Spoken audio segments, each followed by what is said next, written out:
charms, and the affability that obliges, a generosity that gives a lustre to your nobility, that hospitality and greatness of mind that engages the world, and that admirable conduct that so well instructs it. Our nation ought to regret and bemoan their misfortunes, for not being able to claim the honour of the birth of a man who is so fit to serve his majesty and his kingdoms in all great and public affairs. And to the glory of your nation be it spoken, it produces more considerable men for all fine sense, wit, wisdom, breeding, and generosity for the generality of the nobility than all other nations can boast. And the fruitfulness of your virtues sufficiently make amends for the barrenness of your soil, which however cannot be incommode to your lordship, since your quality and the veneration that the commonalty naturally pay their lords creates a flowing plenty there, that makes you happy. And to complete your happiness, my lord, heaven has blessed you with a lady, to whom it has given all the graces, beauties, and virtues of her sex, all the youth, sweetness of nature, of a most illustrious family, and who is a most rare example to all wives of quality for her eminent piety, easiness, and condescension, and as absolutely merits respect from all the world as she does that passion and resignation she receives from your lordship, and which is, on her part, with so much tenderness returned. Methinks your tranquil lives are an image of the new-made and beautiful pair in paradise.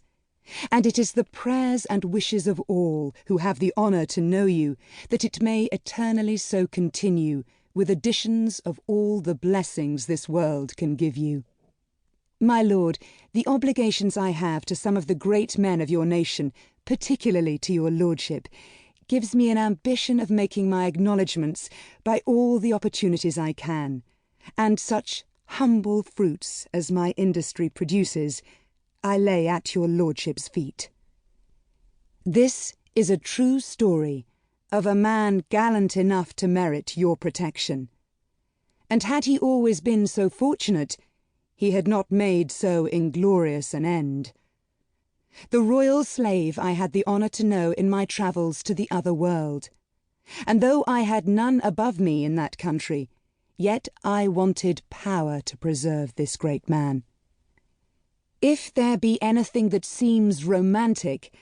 I beseech your lordship to consider these countries do in all things so far differ from ours, that they produce inconceivable wonders. At least they appear so to us, because new and strange. What I have mentioned, I have taken care should be truth. Let the critical reader judge as he pleases. It will be no commendation to the book to assure your lordship I writ it in a few hours,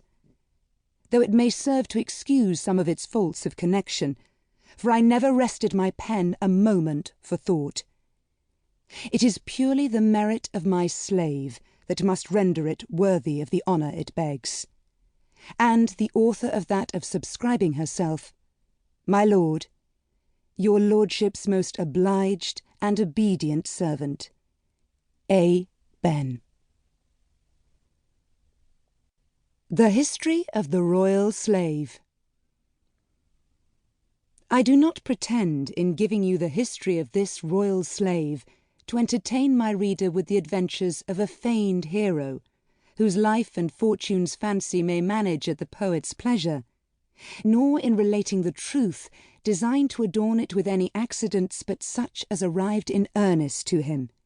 and it shall come simply into the world, recommended by its own proper merits and natural intrigues, there being enough of reality to support it, and to render it diverting, without the addition of invention. I was myself an eye-witness to a great part of what you will find here set down, and what I could not be witness of, I received from the mouth of the chief actor in this history, the hero himself, who gave us the whole transactions of his youth.